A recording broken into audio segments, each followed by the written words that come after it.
মম। আরে প্রবাল, তুমি এত সকালবেলা? নিশ্চয়ই কোনো গুড নিউজ আছে।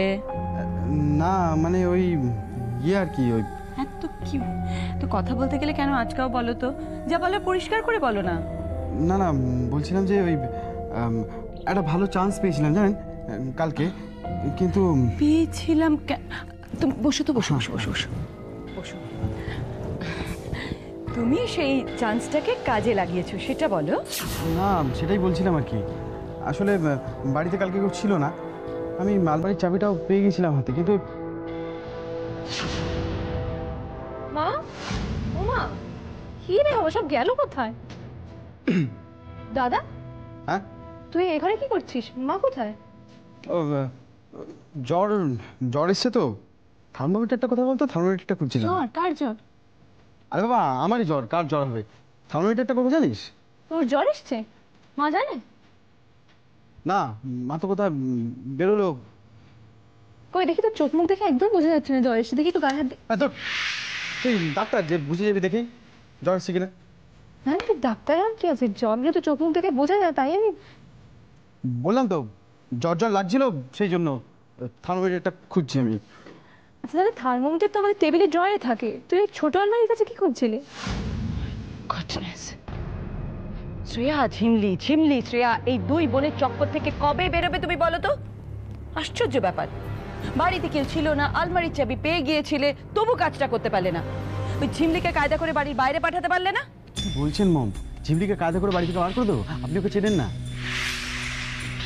অলরেডি সন্দেহ করতে শুরু করে দিয়েছে। মা বাড়িতে ফিরে আসার পর ও যেসব কথাবার্তা বলছিল না, আমার তো ধারণা ও কিছু আন্দাজ করেছে। আসলে কি জানো তো প্রবাল, তোমার এই দুই বোনের গ্রে ম্যাটারটা তোমার থেকে অনেক বেশি। Yes, অনেক বেশি। আর এই জন্যই বেবি একদম ঠিক কথা বলে, তোমাকে দিয়ে কিচ্ছু হবে না, you are just good for nothing. আচ্ছা মম, আমি তো চেষ্টা করেছি। হুট করে যদি কেউ চলে আসে আমি কি করবো? তোমার সম্পত্তি, তোমার বাড়ি, তুমি সেটা চোখেও দেখতে পাচ্ছ না। আশ্চর্য ব্যাপার। Ridiculous. দেখো, তুমি যদি এরকম স্লো মোশনে চলতে থাকো না, আমি তোমাকে কোনো কিচ্ছু হেল্প করতে পারবো না।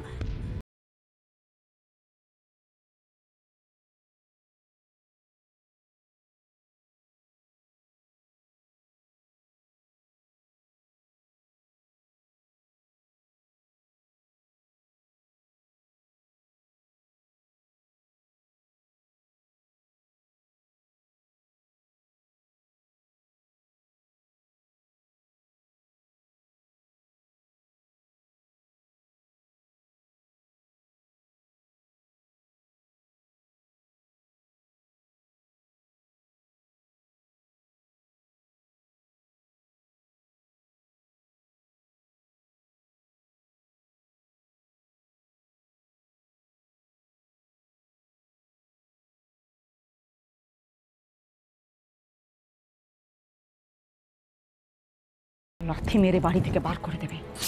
অসম্ভব, এটা আমি কিছুতেই হতে দেবো না। কথায় কিচ্ছু হয় না, কিচ্ছু হয় না প্রবাল। আগে কাজে করে দেখাও কিছু, তারপর তোমার কথা ঠিক সেটা আমি মানবো। আপনি দেখবেন মম, ফর্মুলাটা আমি খুব শিগগির বার করে আনবো।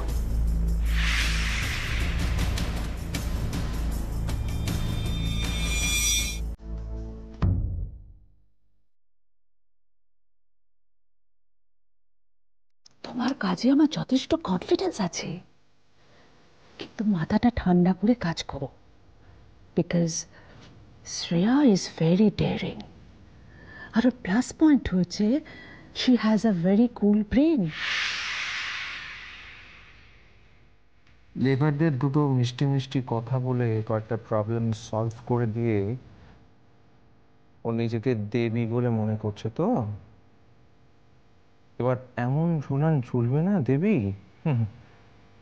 ব্যালেন্স শিট মেলাতে গিয়ে ওর যত ব্রহ্মাস্ত্র আছে সব খসে খসে পড়ে যাবে। What do you mean by that? কি করেছো তুমি? কিচ্ছু না মা, আমি কিচ্ছু করিনি, জাস্ট একটা মেল করেছি। আমার সঙ্গে চালাকি, তাই না? এইবার স্বামী স্ত্রী মজার টের পাবে, বস হবে, কোম্পানির বস হবে। নিয়ে আসুক না, যত এক্সপার্ট আছে ডেকে নিয়ে আসুক। হাজার চেষ্টা করলেও না হিসেব মেলাতে পারবে না। You have done a great job, my son. আমি excited হয়ে যাচ্ছি। Really, I'm so glad, Neil. I cannot express my feelings.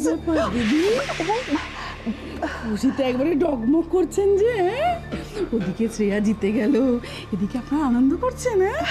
আরে না না, আসুন, বসুন বসুন বসুন, আপনি বসুন। আর শুনুন, প্রাণ খুলে আসুন, শ্রেয়া খুব শিগগিরই ট্রাপে পড়লো বলে। হ্যাঁ, ওই আনন্দেই আপনি বসে থাকুন। গাছে কাঁঠাল আর গুঠে তেল, মন তেল শেষ হয়ে যাবে, কাঁঠাল আর জীবনে পাকবে না। কাঁঠাল অলরেডি পেকে গেছে আন্টি, এবার গাছ থেকে পারবো, ছাড়াবো আর খাবো। সত্যি? 200%। একবার ব্যবসায় ধাক্কা খেলে তারপর শ্বশুরমশাই সব বুঝতে পারবে। এই না, শুধু দাদাকে না, বৌদিকেও বোঝাতে হবে।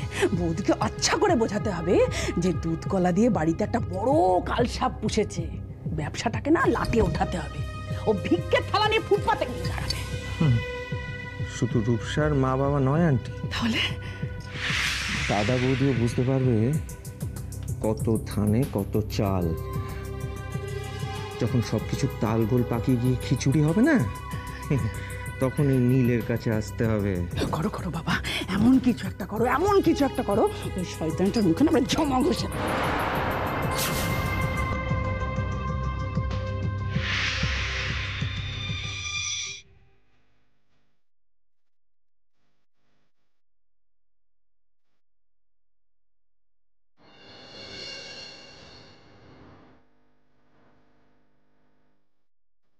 রূপম, কি এত কাজ করছো বলো তো তুমি?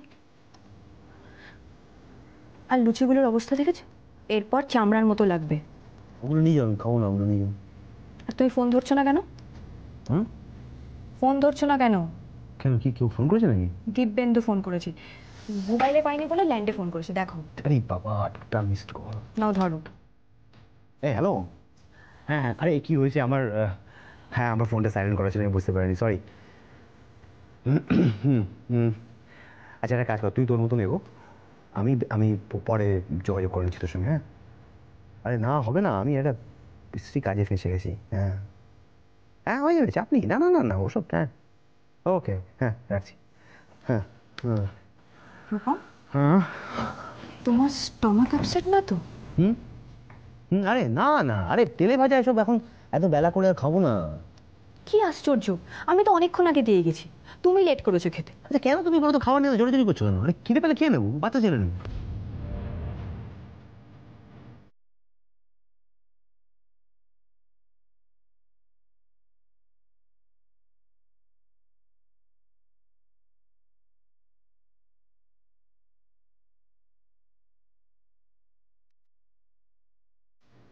কি হলো, চলে যাচ্ছ?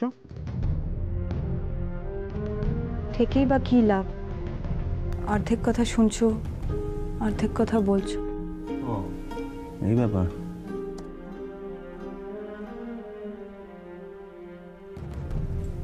আচ্ছা রূপম, তোমার কি হয়েছে বলো তো? ঠিক করে খাচ্ছ না, কারোর সঙ্গে ঠিক করে কথা বলছো না, কি হয়েছে বলবে আমাকে? কি হয়েছে হচ্ছে শোনো না, আমি না আগে এই কাজটা যেটা করছি এটা করে নিই, তুমি একটু ধৈর্য ধরো, আমি তারপরে তোমাকে বলে দিচ্ছি কি হয়েছে। একটু ধৈর্য ধরো। হ্যাঁ ঠিক আছে।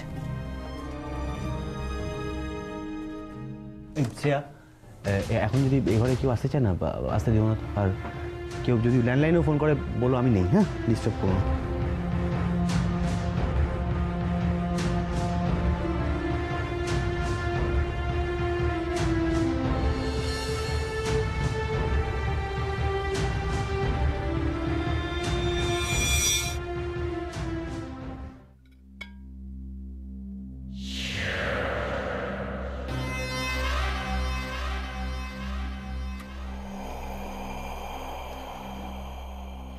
কি হলো রূপসা? শ্রেয়া রূপমকে ডাকো, আমরাই কি শুধু একা খাবো নাকি? না, আমি ডাকলাম তো, দাদা যা কেন এখনো আসছে না আমি বুঝতে পারছি না। সব কিছু যে তোমার নিরেট মাথায় ঢুকবে এটা কি করে ভাবলে রূপসা? এটাতে না বোঝার কি আছে নীল? হয়তো কোনো প্রবলেম হচ্ছে তাই আসছে না। আমার তো মনে হয় দাদা আজ খেতেই আসবে না। চাপ চাপ, কি জানো তো, এই জীবনটাই বড় চাপের। তুমি মাঝে মাঝে এমন এমন কথা বলো না, যে যেটা বলতে চাইছো তার ইনার মিনিংটা তুমি যাকে বলছো সে নিজেই বুঝতে পারে না। এরকমই।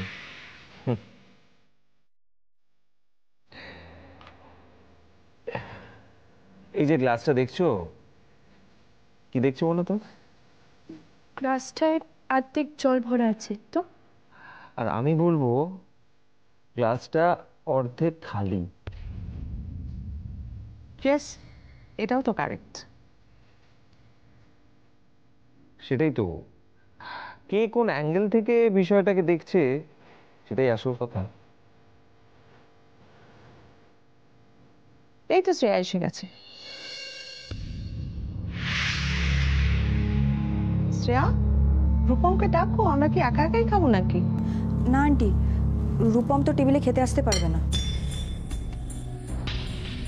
সে কি, কি হয়েছে ওর? Any problem? প্রবলেম তো হয়েছেই মা, খুব বেশি প্রবলেম হয়েছে। দেখো আবার সাইকোলজিস্টের কাছে না যেতে হয়। না সেরকম তো কিছু না, আসলে মনে হয় একটু কাজ নিয়ে ব্যস্ত। কাজ নিয়ে ব্যস্ত? দাদা তো ঘরেই আছে। কি জানি, আমিও না ঠিক বুঝতে পারছি না রূপসা, মানে সকাল থেকে ল্যাপটপ নিয়ে পড়ে আছে। সত্যি রূপম যে একটু লাইফটা এনজয় করবে তারও কোনো উপায় নেই। একটার পর একটা ঝামেলা এসেই পড়ছে ফ্যাক্টরিতে। এত ঝামেলা ফেস করা কি আর সম্ভব? দেখো শ্রেয়া, ও আবার অসুস্থ না হয়ে পড়ে।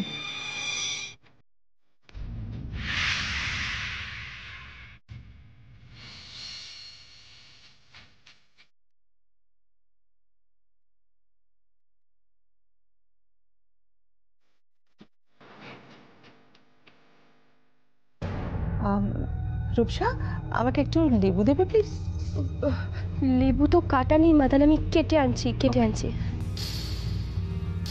কি ব্যাপার বলতো তুই, ভীষণ মিস্ট্রি মনে হচ্ছে। রূপম এরকম পাজলড হয়ে গেছে কেন? গুগলি গুগলি, জাস্ট একটা গুগলি ছেড়েছি, ওটা আগে সামলাক, তারপর তো খেতে আসবে। Really, that's great. এমন চাল চেলেছি দাদা হাজার চেষ্টা করলেও ঘুরে দাঁড়াতে পারবে না। তারপর রূপসার বাবাকে গিয়ে আমি সব কথা বলে দেব। দাদা আর বৌদির জয়েন্ট ভেঞ্চার সারা জীবনের মতো ঘুচে যাবে।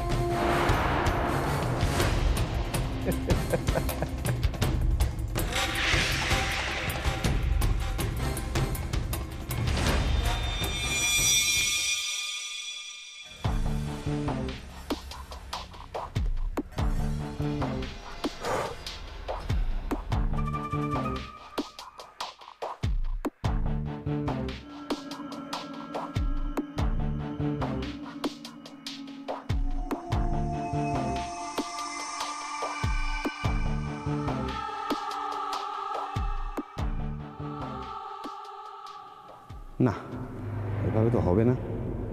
পার হেড যদি আমাদের প্রফিট শেয়ারিং করতে হয় তাহলে তো কোম্পানি ঘরে কিছুই থাকবে না।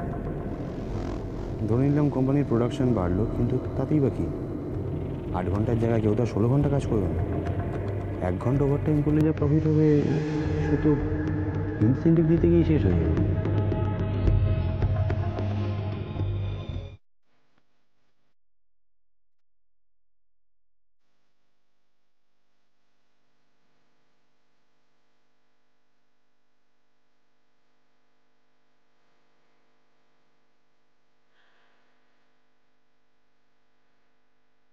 এ কি রূপম, তুমি এখনো ঘুমোওনি?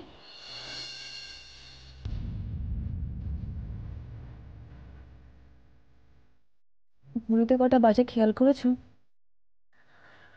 ঘুম আসছে না আমার। বিছানায় এসে চোখ বুজে ঘুমানোর চেষ্টা করো, দেখবে ঠিক ঘুম এসে গেছে। এসো। না না, আমি হিসেবটা না মেলে অব্দি ঘুমাবো না। তুমি শুয়ে পড়ো, আমার কোনো প্রবলেম নেই। আমি কাজটা শেষ করি তারপর ঘুমাবো। না, একটু হেঁটে আসি, মাথাটার একটু রেস্ট দরকার। সব যেমন কেন চট পাকিয়ে গেছে।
বাবাকে কি করে বোঝাবো এবার? কোম্পানি লস হয়ে গেলে তো মুশকিলের ব্যাপার হয়ে গেল। শ্রেয়া এত বড় একটা কমিটমেন্ট করে ফেললো, কিছু তো ভেবেই দেখেনি। ব্যাপারটা যে এতটা চাপের হবে আমরা কেউই তো তুলিয়ে দেখিনি। জাস্ট ইমোশনাল হয়ে শ্রেয়া ওদের প্রতিশ্রুতি দিয়ে ফেললো। এই শ্রেয়া, তুই চা খাবে? হ্যাঁ, এই তো আমি বানাতেই যাচ্ছি।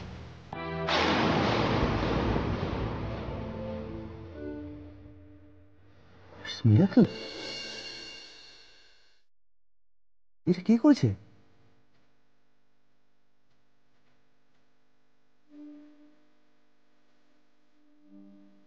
তুমি করেছো? আশ্চর্য, আশ্চর্য, আমি নিজ চোখে বিশ্বাস করতে পারছি না। তুমি এত এত ভালো হিসেব পারো।